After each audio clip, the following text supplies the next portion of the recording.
une nouvelle vidéo. Et cette fois, il s'agit du book haul du mois de mars. J'ai choisi de faire ce book haul en une fois et pas sur 2 mois parce que pour le mois de mars, il y a 12 livres. Alors, je ne les ai pas tous achetés moi. Il y a la moitié, c'est mes achats. Et l'autre moitié, c'est un concours que j'ai gagné au mois de décembre. Je vous en reparlerai lorsque je vous présenterai ces livres. Pour ce qui est des achats du mois de mars, autant vous dire qu'ils sont pratiquement déjà tous lus. Dans la pile que j'ai là, oui, il n'y en a qu'un que je n'ai pas lu et l'autre je suis en train de le lire. Donc autant vous dire que je les attendais vraiment ces livres. On va commencer avec une trilogie qui sont les épreuves d'Hadès de Eliza Rein et Rose Wilson. C'est des petits livres, ils sont vraiment pas très gros, ils font 240 pages chacun à peu près. Et c'est de l'auto-édité. Alors je ne sais pas si en VO c'est aussi de l'auto-édité. En tout cas, en France, c'est auto-édité. Il me semble que c'est avec Amazon que c'est auto-édité. Je ne vais pas vous dire de bêtises. Et vous avez 3 tomes. Le premier qui est Le pouvoir d'Hadès. Il y a un peu de... ça brille un petit peu.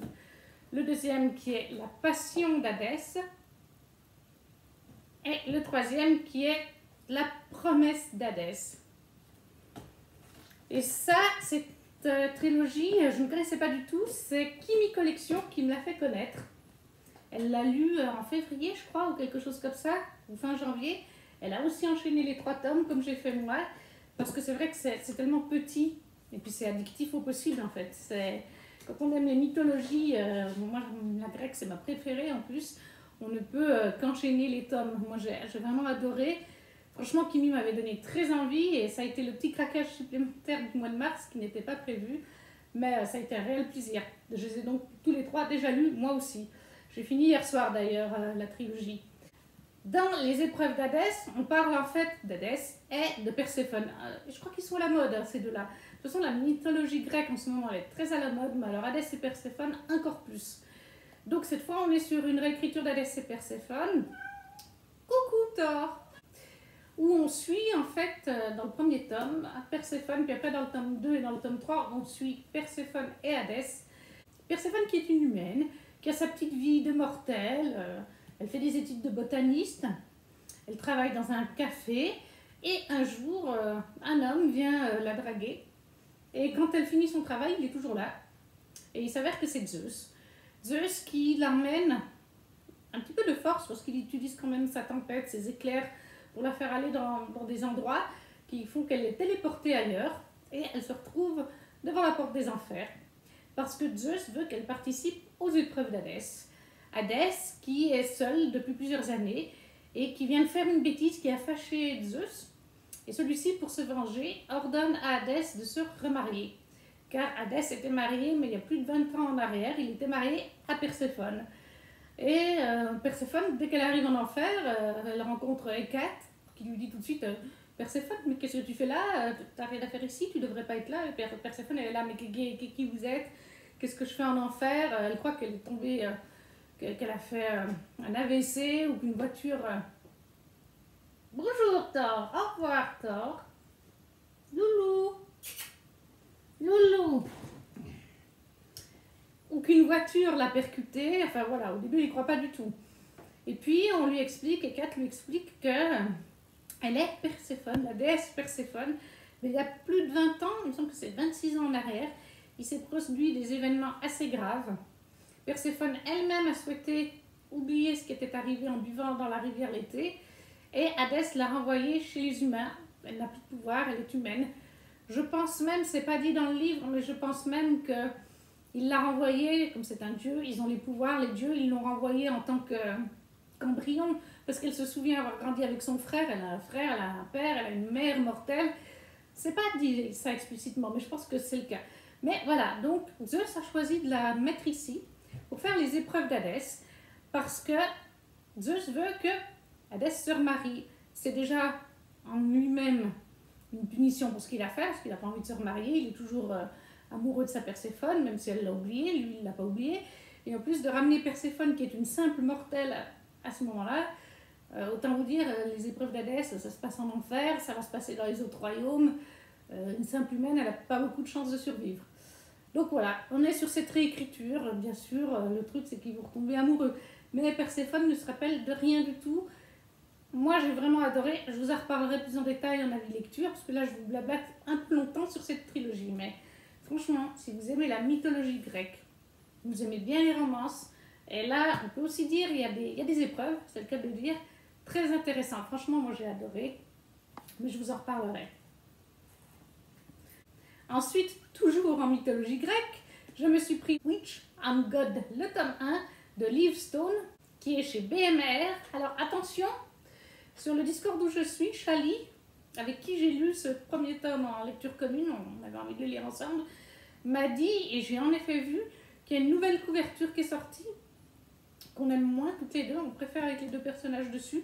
Il y a une autre couverture où il n'y a plus les personnages, beaucoup plus sobres, et apparemment c'est plus BMR. Bon, pour l'instant on le trouve encore, hein. Sur Amazon par exemple, j'ai regardé, il y a encore. Mais il y a donc deux versions de ce tome 1, avec Ella et Deimos, et une autre plus sobre si vous n'aimez pas les torse-poils. Moi, ça ne me dérange pas, Deimos, il n'est pas moche. Alors, dans Witch and Gods, on est encore une fois sur de la mythologie grecque. On y suit Ella, une jeune sorcière qui n'a aucun pouvoir, qui vit donc comme une simple mortelle. Elle n'est pas inclue dans le couvent, et elle a deux sœurs. Et Deimos, qui est le petit-fils de Zeus, le dieu de la terreur. Et en fait, il y a une guerre entre les sorcières et les dieux depuis plus de 100 ans, il me semble. Hein. Et ils en sont à un point où les dieux perdent le contrôle sur certaines créatures parce qu'ils ne peuvent plus aller dans l'Olympe. C'est les sorcières, Hécate, qui était alliée aux sorcières, ils ont bloqué l'accès aux dieux à l'Olympe. Et du coup, vis-à-vis de ça, ils sont en train de perdre un peu le pouvoir sur certaines créatures mythologiques qui sont censées gouverner. Et les sorcières, pour la première fois de leur histoire, ont une sorcière sans pouvoir, Ella. Donc ils doivent faire une alliance, ils doivent marier un dieu de l'Olympe avec une sorcière pour essayer de contrer ça, pour pouvoir avoir accès à l'Olympe, pour qu'il n'y ait plus de sorcières sans pouvoir. Sauf que ça ne va pas se passer comme prévu. En effet, la sorcière qui est promise au petit-fils de Zeus, Deimos, dieu de la terreur, c'est une des sœurs de Ella. C'est Méroé, si je ne me trompe pas. Et quand Deimos arrive, il y a son grand-père qui est déjà en train de parler avec les sorcières. Ella s'en veut parce qu'elle comprend qu'elle est responsable, puisque c'est elle, la sorcière sans pouvoir, dont on parle. Et Deimos lui dit non, je ne veux pas Méroé, je veux celle-là. Il veut Ella. Ella qui est terrifiée par Deimos. En même temps, c'est le but, c'est le dieu de la terreur. Mais voilà, on part de là, je vous dis, c'est vraiment juste les premières pages, hein, c'est à peu près ça. Hein. Il se passe plein d'autres choses, mais on est donc sur un enemies to lovers, puisque les sorcières et les dieux de l'Olympe ne s'aiment pas. Et oui, vous vous doutez, hein, on va forcément aller sur une romance. Franchement, lui aussi, j'ai déjà lu, comme je vous ai dit, je l'ai lu en lecture commune avec Chali sur le Discord où on est membre. Et j'ai vraiment envie de lire le tome 2, mais comme le tome 3 sortira que dans plusieurs mois, pour l'instant j'attends un petit peu. Mais j'ai vraiment adoré aussi. Pour moi, ça a été un coup de cœur celui-là. Je crois qu'on a enfin fini avec la mythologie grecque pour cette fois, mais pas pour les prochains mois. Je pris ensuite La Reine sans royaume de Holly Black, le tome 3 du Prince Cruel. C'est le seul que j'ai pas encore lu.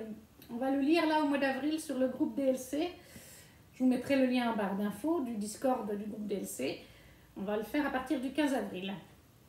La Reine sans royaume est en tome 3, je ne vais pas vous le résumer, mais je vais vous faire un petit résumé du premier, même si vous l'avez vu passer partout celui-là.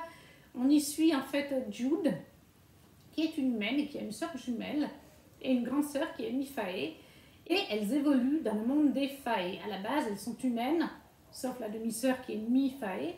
Elles sont transportées quand elles sont enfants en royaume de Terra Faé. C'est pas des Faé tout gentils, tout beaux, comme parfois dans Cotard où ils sont assez sympas. Non, c'est des Faé cruels qui considèrent les humains comme de la vermine parce qu'eux sont pratiquement immortels alors que nous, on vit 90 ans pour eux, mais c'est rien, ça c'est une seconde. Ils ont des esclaves en tant qu'humains, ils font des compulsions, je crois qu'on appelle ça comme ça, sur les humains, enfin bref. Et Jude se fait un ennemi du prince Cardan, qui est donc le prince du royaume. Son père, c'est le roi du royaume, et qui est forcément le prince cruel. Mais c'est beaucoup plus que ça. Les choses vont évoluer. Déjà, on est sur un enemies to lovers, il faut vous le dire. Mais la romance n'est pas que le truc principal. On a aussi beaucoup de complots politiques dans ce royaume.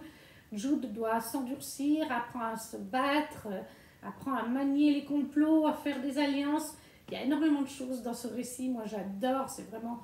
Mais je l'ai déjà lu de toute façon, ce tome 3. Je l'ai lu en VO. Je ne pouvais pas attendre, vu qu'ils ont sorti qu'un tome par année. Je ne pouvais pas attendre à la fin du tome 2, vu le cliffhanger, pour lire le tome 3. Je l'ai lu en VO il y a déjà plusieurs mois de ça. Et c'est franchement mon tome 3 le préféré. Donc, La Reine sans Royaume, le tome 3 du Prince Cruel, chez Rajo. Ensuite, un livre que j'ai déjà lu aussi, parce que je l'ai lu pour le challenge de Nina Quill, si je ne me trompe pas. A Shadow in the Amber, la nouvelle saga de Jennifer Larmont-Root, qui est un spin-off de From Blood and Ash, Le sang et la cendre en français. Alors, là, forcément, il est en VO, hein. Il n'est pas encore sorti en VF. Si De Saxus suit la logique de Jennifer Larmont-Root et elle-même le dit bien, ce tome sortira chez eux entre le tome 3 et le tome 4. Et c'est important de lire ce tome spin-off entre le tome 3 et le tome 4. Pas avant le tome 3, ni après le tome 4. Parce que, bien qu'on soit dans le passé, mais alors des siècles, mais vraiment aucun des personnages qu'on connaît dans la saga n'est vivant. Même pas la mère de Castel qui a genre 600 ans ou je sais pas combien. On y suit en fait Serah, qui est aussi une maiden à quelque part, qui est aussi une élue. Elle aussi, elle est voilée, en tout cas au début du livre, parce qu'elle doit être offerte au primal de la mort. Je ne sais pas comment le traduire en français, donc je vais le traduire primal de la mort, le dieu primal de la mort, qui est Nyktos. Nyktos, dont on entendra parler, je crois qu'on en parle déjà un tout petit peu dans le tome 1 de dans le tome 1 de Le sang et la cendre. C'est un des dieux qui aurait vécu il y a des milliers d'années. Là, en l'occurrence, il est bien vivant, il n'est pas en sommeil. Et elle doit être offerte en tant que consorte, concubine, enfin comme femme, quoi, à Nyktos. Seulement, et c'est une princesse. Ça, c'est un truc caché, c'est la princesse du royaume, mais personne ne le sait. C'est pour ça qu'elle est voilée, pour pas qu'on la voie, etc. Elle est formée depuis son enfance pour devenir la consorte de Nyktos, mais son royaume, le roi, la reine, ont fait d'elle autre chose. C'est-à-dire qu'elle ne doit pas juste être la consorte de Nyktos, elle doit le tuer. Parce qu'il y a un mal qui se répand dans le royaume et ils sont sûrs que le seul moyen de tuer ce mal sera en tuant le dieu de la mort, Nyktos. Et du coup, elle est formée au combat, contrairement à Poppy. Hein, elle est voilée, tout ça, mais elle est très différente de Poppy parce qu'elle est formée au combat, elle est formée à séduire un homme, c'est chose que Poppy n'était pas, mais elles ont des similitudes, elles sont voilées, etc. Et le fait est qu'elle doit faire tomber amoureuse Nyktos. C'est dit dans le début, je ne vous apprends rien, c'est vraiment la base, c'est dans le résumé même, hein, si je me rappelle bien. Elle doit faire tomber amoureux Nyktos parce que c'est un dieu primaire, un dieu primal, donc vraiment haut placé, et il n'y a pratiquement rien qui peut le tuer. Sauf s'il tombe amoureux de la consorte, il va de lui-même baisser ses défenses et elle pourra le tuer, genre par exemple pendant qu'il s'envoie en l'air. Donc c'est ça le but, c'est le faire tomber amoureux en le séduisant de toutes les façons possibles. Seulement ça ne va pas se passer comme prévu. Nyktos ne va pas vouloir de Serah et à partir de là il va se passer plein de choses.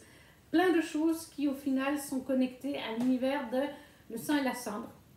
C'est pour ça que c'est très important de le lire entre le tome 3 et le tome 4 parce qu'on découvre des choses qui sont liées à Poppy dans le tome 3 et ce tome 1 spin-off amène des choses vis-à-vis du tome 4 et la fin surtout du tome 4 de Le sang et la cendre. Il faut suivre. Mais c'est vraiment, je pense vraiment qu'il va falloir que De Saxus se traduise pile poil entre le 2 et entre le 3 et le 4 de Le sang et la cendre. Mais c'était vraiment un bon livre aussi, franchement, je l'ai bien aimé. J'ai oublié de vous dire la maison d'édition, c'est Blue Box Press. Ensuite, dans mes achats du mois, le dernier, l'Art of du Roi Lion, que j'ai eu grâce à mon ami Oslem, qui me l'a gardé pendant 1 mois et demi, parce qu'il n'est vraiment pas donné en ce moment, mais c'est une belle brique, et qu'on ne le trouve plus forcément partout. Je le voulais depuis vraiment un grand moment, depuis sa sortie, parce qu'il parle autant du dessin animé que du film. Je vais vous montrer quelques images pour que vous voyez comment il se présente. Et j'ai fait tomber mon marque-page, parce que celui-là, je suis justement en train de le lire actuellement. Il parle autant du film, Il parle autant du dessin animé et de la comédie musicale. Avec le spot et le papier glacé, c'est un peu pas facile. J'en ai un autre d'ailleurs qui est réservé chez mon ami. Vous verrez bien d'ici, je crois que c'est dans un mois ou dans 2 mois que je le prends, qui est encore plus cher que celui-là parce qu'il est plus rare. Mais il y a vraiment des trop belles photos et l'objet livre en lui-même il est juste trop beau aussi. Là on a une illustration de Simba et Nala. Le côté est très joli. Et derrière on a un corps. Mufasa. Oui, Mufasa et Zazu. Trop contente d'avoir enfin trouvé ce livre que je cherchais depuis vraiment 2-3 ans maintenant. Je ne sais plus quand il est sorti le film. 2019, il me semble, ouais, ça doit faire 3 ans que je le cherchais. Donc franchement, super contente. Ça, c'était pour mes achats à moi.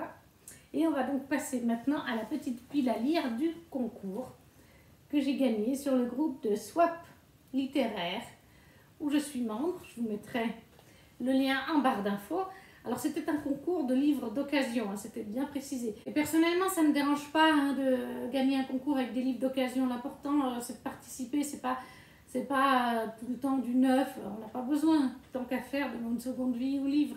C'était un concours qui était organisé au mois de décembre, où il fallait deviner combien de livres les admins, elles sont 3, avaient lu pendant l'année 2021, et c'est moi qui suis arrivée le plus près.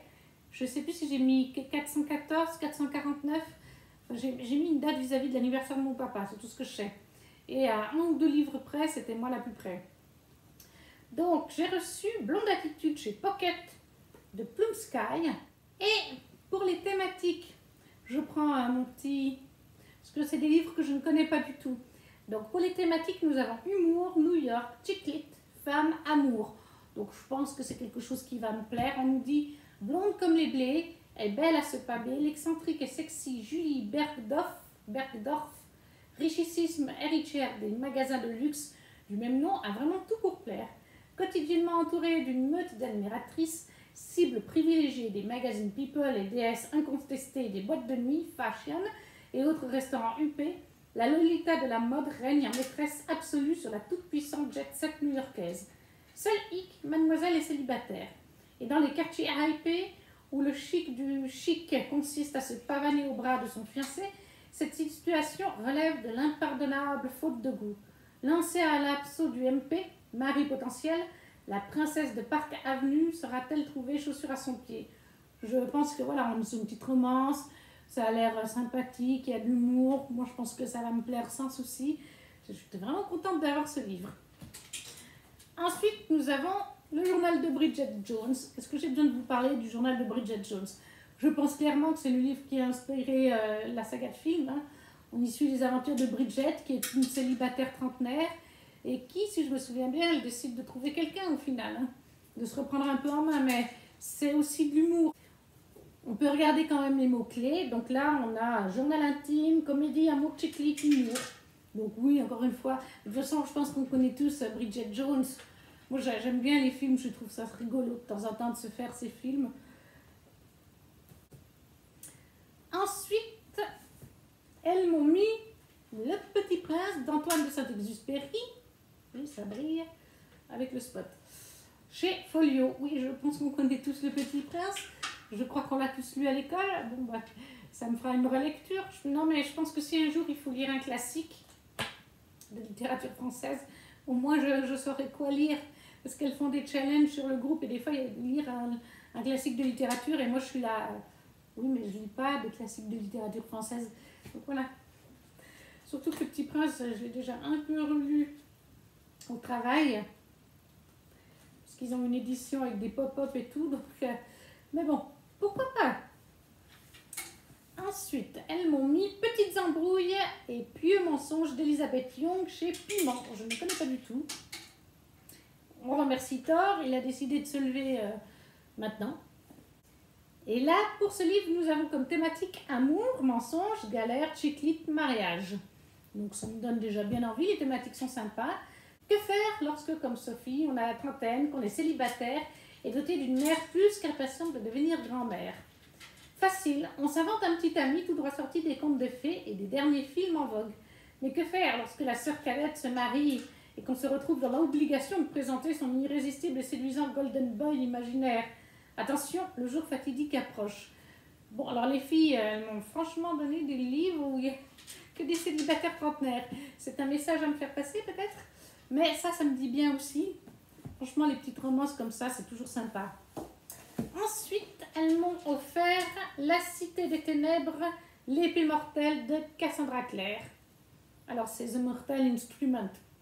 Mais, la petite anecdote, j'étais un petit peu perdue parce que c'est une ancienne édition, une ancienne couverture. Et au début, je ne le trouvais pas. Enfin, c'est-à-dire que je crois que la couverture y était, mais le résumé ne correspondait pas. Et en fait, c'est parce que c'est le tome 2 de la première saga de Cassandra Clare de The Mortal Instrument, parce qu'il y en a plusieurs, je crois qu'il y en a 2 ou 3 en tout, avec 5-6 livres à chaque fois. C'est une saga qui m'intéresse, vraiment. C'est une saga que j'ai vraiment envie de découvrir, ça fait un petit moment, donc c'est très bien, j'ai le tome 2. Mais c'est vrai que j'ai mis un moment sur Booknode et sur Livre Addict à trouver, j'étais là, mais le résumé ne correspond pas, la couverture non plus, ou alors la couverture correspondait mais pas le résumé, c'est parce que c'est le tome 2, tout simplement, les anciennes éditions du tome 2. Vis-à-vis du résumé, ça correspondait. Alors là, le thème, c'est fantastique, amour, amour impossible, vampire, adolescence. Donc, je ne vais pas vous lire le résumé du tome 2, puisque ça spoil certainement le tome 1. Je pense qu'on connaît tous pratiquement cette saga, mais comme je n'ai pas le tome 1, c'est un peu dur de vous parler de la saga. Mais ça fait partie des sagas que j'ai envie de découvrir dans le futur, donc je suis quand même très contente d'avoir eu ce tome 2. Ça m'évitera de l'acheter. Et le dernier livre qu'elle m'a offert, que je ne connais pas du tout, c'est Le cœur qui lâche en dernier de Margaret Atwood chez 10-18. Donc c'est vrai que je ne connais pas du tout. Alors l'autrice Margaret Atwood, je crois qu'elle a fait un autre livre qui est adapté en série, si je ne me trompe pas. C'est pas La Servante écarlate, je connais très mal, hein, mais il me semble que c'est ça. Mais là je ne connais pas du tout. Alors dans les thématiques, on a science-fiction, anticipation, utopie, humour, dystopie. Donc ça reste à voir. La science-fiction, la dystopie, c'est pas vraiment la tasse de thé. Enfin, je commence tout juste la science-fiction et j'ai lu 2 dystopies pour le moment. Par chance, ça m'a plu, mais là, je ne sais pas. Qu'est-ce qu'on nous dit? Stan et Charmaine ont été touchés de plein fouet par la crise économique qui consume les États-Unis. Réduits à vivre dans leur voiture, ils sont au bord du désespoir. Charmaine trouve alors la solution à tous leurs problèmes dans une étonnante publicité pour la ville de Consilience. Promesse d'une vie de rêve, Consilience leur assure un toit, à manger et du travail, 1 mois sur 2. L'autre mois, les habitants les passent en prison, nourris et blanchis, pendant que d'autres s'installent chez eux. Une règle absolue régit cette étrange utopie, ne jamais entrer en contact avec les alternants. Mais Stan tombe bientôt sur un mot qui va le rendre fou de désir pour celle qui se glisse entre ses draps quand lui n'y est pas. Je suis affamée de toi. Oui, ça peut être sympa aussi. Voilà, les dystopies, comme je vous dis, c'est encore tout nouveau pour moi, mais c'était très sympa quand même. Et voilà, j'ai fini de vous présenter ce quand même joli book haul de 12 livres. J'espère qu'il vous aura plu. N'hésitez pas à me laisser un petit commentaire en me disant si vous avez déjà lu un de ces livres que je vous ai présentés ou s'il vous donne envie. N'hésitez pas non plus à liker la vidéo et surtout à la partager. C'est vraiment ce qui permet au petit contenu et même au gros contenu de se faire connaître. Sur ce, on se retrouve très vite. Ciao, ciao!